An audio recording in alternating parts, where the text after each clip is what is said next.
നമസ്തേ. കൃഷ്ണന്റെ ഹൃദയം ഇന്നും നശിക്കാതെ ഉണ്ടെന്ന് പറഞ്ഞു കഴിഞ്ഞാൽ നിങ്ങൾക്ക് വിശ്വസിക്കാൻ പറ്റുമോ?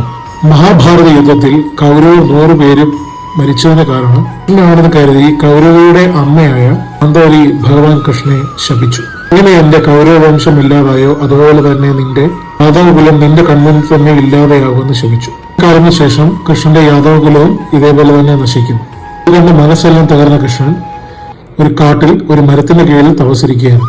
അപ്പോൾ അതുവഴി വന്നൊരു വേടൻ മാൻ എന്നുള്ള രീതിയിൽ കൃഷ്ണന്റെ പാദത്തിൽ അമ്പ് കൊള്ളുകയും പാദത്തിലേക്ക് അമ്പ് തറയ്ക്കുകയും അതേറ്റ് കൃഷ്ണൻ ചെയ്യുന്നു. കൃഷ്ണൻ മരിച്ചതിന് ശേഷം ഭഗവാൻ അർജുനൻ ചെയ്യേണ്ട കർമ്മങ്ങളെല്ലാം ചെയ്തിട്ട് അവിടെ നിന്ന് പോകുന്നു. അപ്പോഴാണ് അമ്പ് എന്ന വേടൻ ഒരു കാര്യം കാണുന്നത്. കൃഷ്ണന്റെ ദേഹമെല്ലാം അഗ്നിയിൽ ചാമ്പലാണെങ്കിൽ പോലും കൃഷ്ണന്റെ മാത്രം കത്തിപ്പോകാതെ തുടിച്ചു നിൽക്കും. ഇങ്ങനെ നശിക്കാതിരിക്കുന്ന ഹൃദയം കൃഷ്ണന്റെ ഹൃദയം വേടൻ നദിയിൽ ഒഴുക്കി വിടുന്നു. ഒറീസയിലുള്ള പൂരി ജഗന്നാഥ ക്ഷേത്രത്തിൽ ഇന്നും പൂജിച്ചു വരുന്നു.